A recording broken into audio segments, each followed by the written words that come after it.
Estaba viendo recién este, lo que ha sido la jura presidencial de Pedro Castillo, ¿no? El maestro peruano que llegó a la presidencia del Perú, bien desde la periferia, ¿no? Desde la selva peruana. Este, y la verdad es que es muy interesante porque plantea la posibilidad de un retorno con fuerza a la idea de una patria grande, grande latinoamericana. Hoy justo era el día de la independencia también en el Perú. Eh, Tenemos muchas cosas en común, desde el padre fundador, digamos, que es este San Martín, pero también creo que Castillo viene a dar un enorme oxígeno a a la región, que en los últimos años había dado un brusco giro a a la derecha, en el marco de una restauración conservadora y que trabajó para la desintegración latinoamericana, ¿no? Trabajó para servir como patio trasero desorganizado de los Estados Unidos, ¿no? Eh, las consecuencias de esas políticas están vigentes, ¿no? Uruguay y Brasil queriéndose ir del Mercosur, prepoteando a la Argentina. Bueno, eso con Lula no hubiera ocurrido, con Pepe Mujica quizá tampoco. Me animo a decir, digamos, que eran impensados esas hostilidades o esos malos tratos entre socios, ¿no? Entre socios, además de socios comerciales, socios políticos, ¿no? Interesados en una mayor autonomía regional, en poder negociar como bloque cuestiones que hoy se están negociando en un mundo de cada vez las decisiones son más multilaterales, ¿m? Y donde desgraciadamente Estados Unidos se reconcentra en lo que ha sido históricamente su zona de influencia, ¿no? El poder de los Estados Unidos, la hegemonía de los Estados Unidos a escala global, mientras cede espacio a China, fundamentalmente, a Rusia, su zona de influencia cercada es la de América Latina. Mucho ha tenido que ver esta restauración conservadora, entiendo yo con eso. Entonces, Castillo, que estaba fuera del radar, es decir, que venía volando por debajo del radar, apareció allí, irrumpió en la realidad peruana, y si irrumpe en la realidad peruana, irrumpe en la realidad latinoamericana.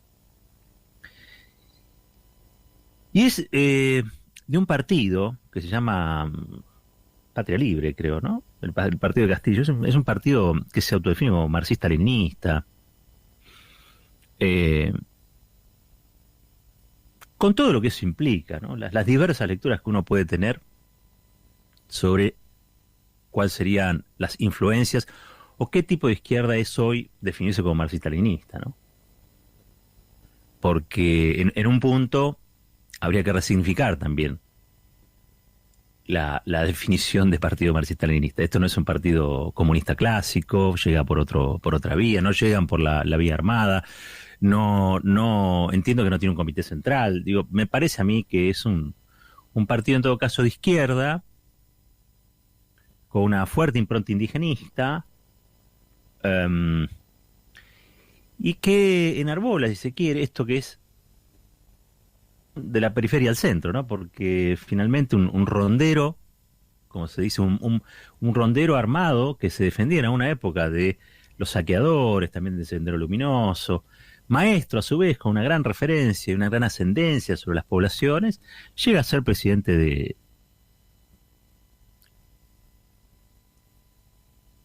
leyendo su discurso, la impresión de que estamos en una nueva instancia de patria colonia, digamos, ¿no? La patria grande latinoamericana, o ser la colonia, el patio trasero de los Estados Unidos, con mansedumbre, entregándonos con mansedumbre a los designios de Estado y de Washington, ¿no?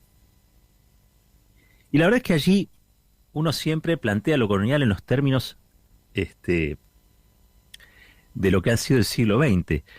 Y, y aquí Castillo va un poco más atrás. Es interesante eso, porque Castillo, en presencia de Felipe VI, el rey de España, anunció que no va a ocupar la casa de gobierno. Dice, yo no voy a ocupar la casa de Pizarro, porque claro, la casa de Pizarro está levantada, si se quiere, en homenaje al colonizador Pizarro. Entonces, la primera decisión es: yo no voy a ocupar la casa de gobierno. ¿Por qué? Porque es un símbolo colonial. Que quede el edificio, dice Castillo, para hacer, si se quiere, un ministerio de las culturas. El gesto de rebelión anticolonialista de Castillo, que hunde sus raíces varios siglos atrás. No estamos hablando ni del siglo XX ni del siglo XXI, aunque esto está ocurriendo en el siglo XXI, ¿no? Pero dice: en presencia del rey de España, al rey de España, usted no sabe la angustia que tenía Pizarro el día que lo honraron con este palacio. No, le dijo: ¿y saben qué? No voy a ocupar esa casa, porque esa casa es del conquistador. Voy a establecerme en otro lugar. Eh, Avanzó también sobre otros asuntos, ¿no? La regulación de Internet me sorprendió, porque así como vamos del pasado colonial, tenemos que mirar este presente del siglo XXI, y dijo que no tiene que ser un servicio, no tiene que ser un derecho. Así que van a trabajar para que sea un derecho, es decir, accesible de modo gratuito para todos y para todas. ¿Mm? También planteó que va a promover un Ministerio de Ciencia y Tecnología. Ministerio de Ciencia y Tecnología en el Perú, lo está planteando Castillo. Dijo que se va a asumir la rehabilitación integral de las víctimas de violencia sexual. También que va a declarar la educación pública en estado de emergencia. Anunció también que a cada familia se le van a dar 700 soles, a cada familia vulnerable, como una especie de asignación para que se puedan reponer en el marco de lo que ha sido también la pandemia. Dijo que antes de fin de año espera tener el 70% de la población vacunada. Dijo que el criterio para las inversiones, dijo, va a defender la propiedad privada, que iba a defender, a respetar los ahorros de los peruanos, de las peruanas. Pero sí dijo que primero que nada estaba el interés de la nación, ¿sí? Y que si bien no piensan estatizar la economía, lo que sí quieren que cada inversión tenga una rentabilidad social. O sea, que cada desembarco, cada inversión que haya tenga una rentabilidad social, que no sea solamente un negocio especulativo que no le deje nada al Perú. ¿Mm? Alguna de las cosas que hoy fue planteando la va a tener difícil. ¿Por qué? Y porque el fujimorismo tiene mayoría en el Congreso, digamos, toda la oposición tiene mayoría en el Congreso de la Nación. Anunció que va a hacer una reforma constitucional, no sé cómo, pero va a hacer una reforma constitucional. Dijo que violar la ley, pero bueno, le dio un horizonte de futuro nuevamente a la sociedad peruana y fundamentalmente a lo que yo insisto, son y las periferias sociales y geográficas del Perú. Así que estaba allí el presidente Alberto Fernández, solo para que, hago un paréntesis, solo para inquietar a los antikirchneristas furiosos al estilo Leuco. En este momento es presidenta de la Nación Cristina Kirchner. Cierro el paréntesis. Volvemos al tema. Está el presidente, presentación, evidentemente del Grupo de Lima. Me parece muy importante, les decía, que haya un líder de estas características en el Perú, y también que simbólicamente tenga un pensamiento anticolonial, que creo yo es lo que nos está faltando, pensamientos emancipatorios, pensamientos que nos permitan creer que la reversión producida en los últimos años en la región no es estática, no cristalizó, no es para siempre, sino que se puede modificar. Y la novedad que nos trae Castillo es esa. La novedad que nos trae Castillo es que eso que parecía inconmovible, ¿sí? Eso que parecía crisis perpetua, se resuelve por la vía de un liderazgo que expresa un pensamiento emancipatorio.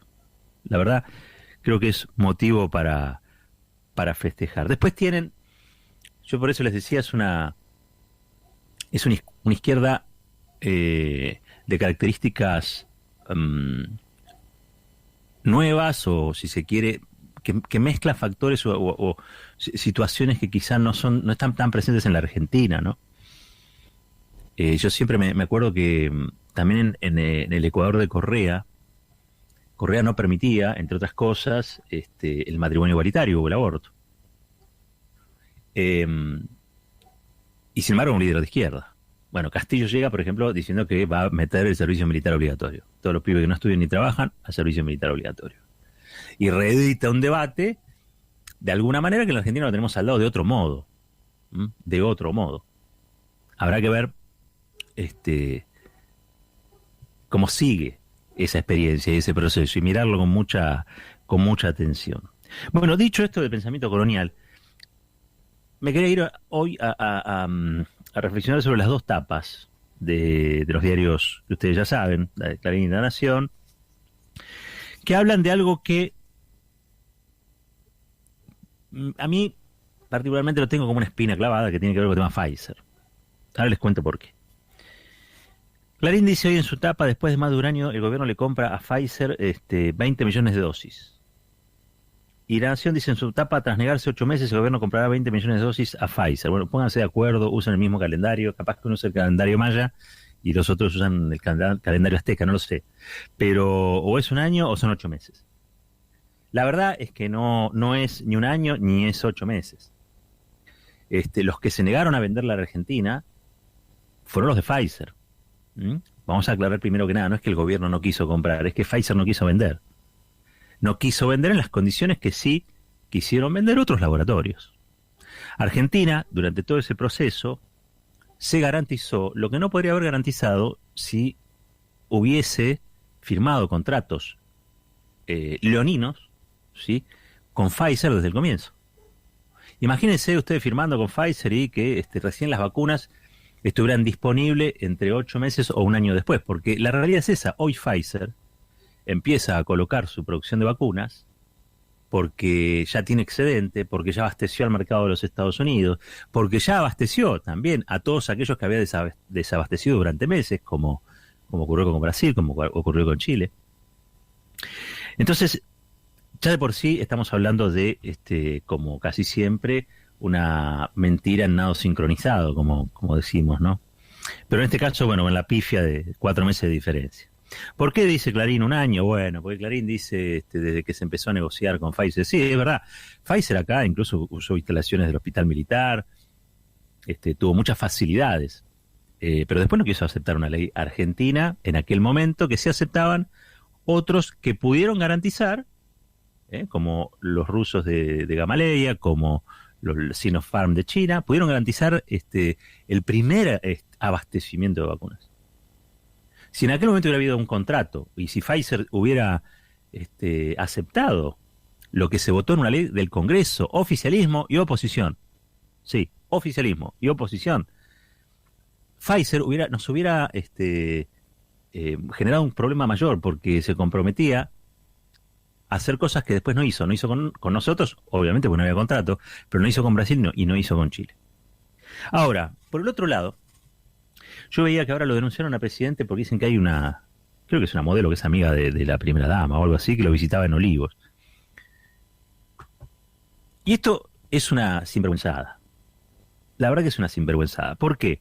Porque finalmente, producto del lobby del laboratorio estadounidense, de la embajada estadounidense, del Departamento de Estado y de los actores que aquí comulgan con cualquier cosa que sea antigobierno, antinación, ¿sí? El gobierno accede, el presidente Fernández accede a través de un decreto, ¿sí?, accede a través de un decreto a formular algunas modificaciones, o sea, a crear un marco jurídico propio para poder contratar Pfizer. Lo hace después de haber defendido durante meses, y es verdad, un punto de vista soberano y pragmático a la vez. No es geopolítica solamente. Hay algo de geopolítica. El presidente dice que no, pero algo de geopolítica hay. Pero no es solamente eso. Es que la Argentina votó una ley, oficialismo y oposición, que laboratorios extranjeros aceptaron menos un laboratorio estadounidense. ¿Por qué? Porque el laboratorio estadounidense, sabiéndose que es un laboratorio estadounidense, sabiendo que detrás de un laboratorio estadounidense está la embajada, sabiendo que detrás de un laboratorio estadounidense está el Departamento de Estado y está el poder hegemónico de los Estados Unidos sobre la región, siguió haciendo su lobby. Y los mismos opositores que habían votado que las condiciones para que el Estado comprara eran unas, después exigían que esas condiciones se cambiaran. Y el presidente lo hizo. El presidente lo hizo. A mí no me gustó que lo hiciera así.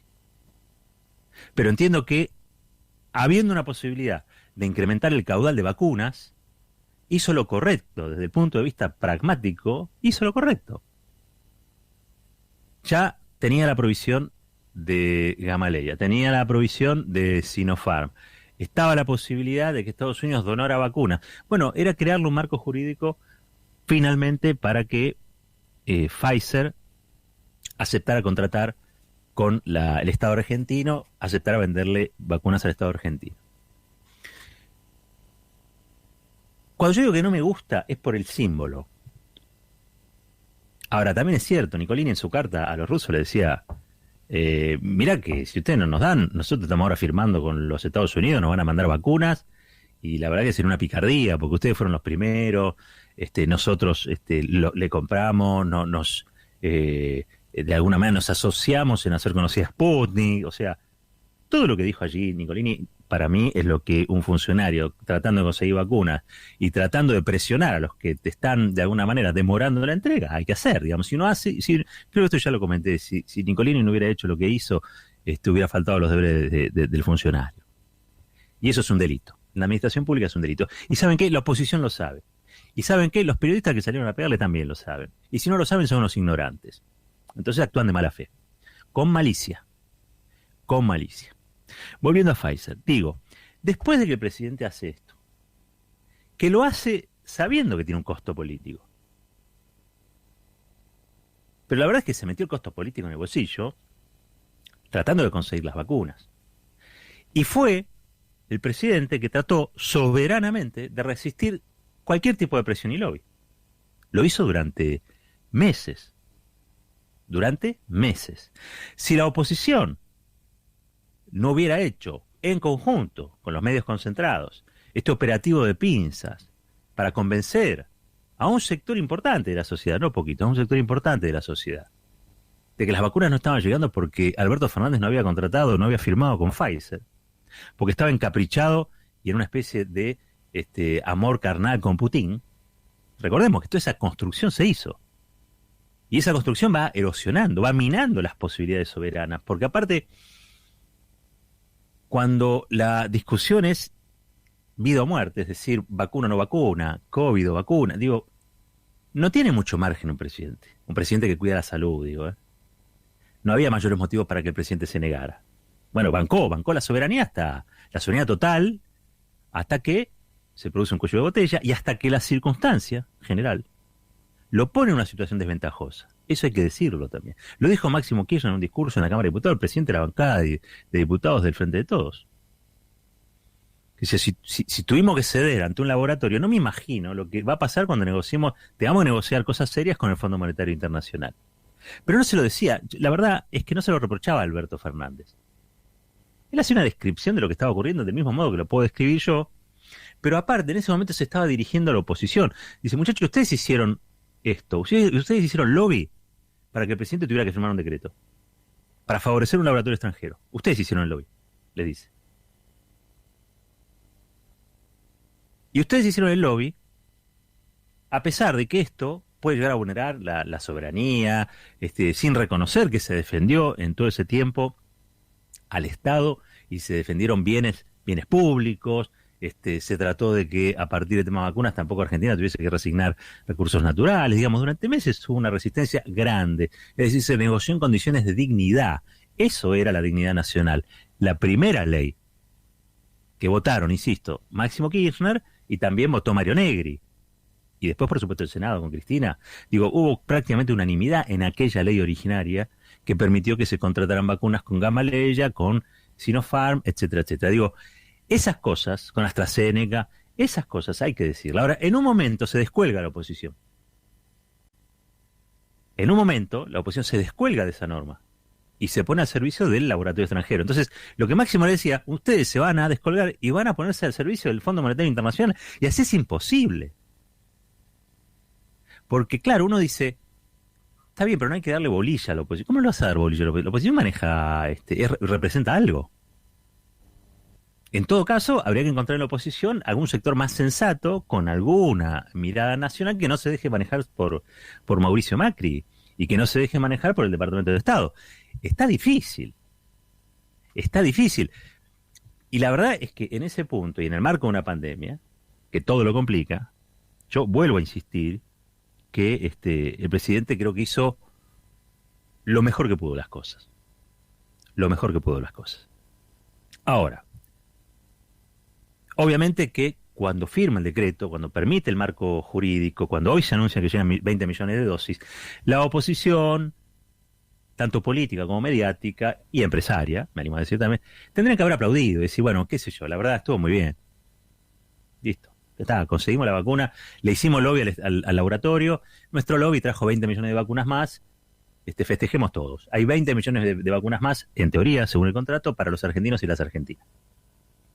Y sin embargo, le han iniciado una especie de guerra sucia al presidente con tal de atacar su figura, ¿no? Tratar de debilitarlo, que siempre se trata de eso.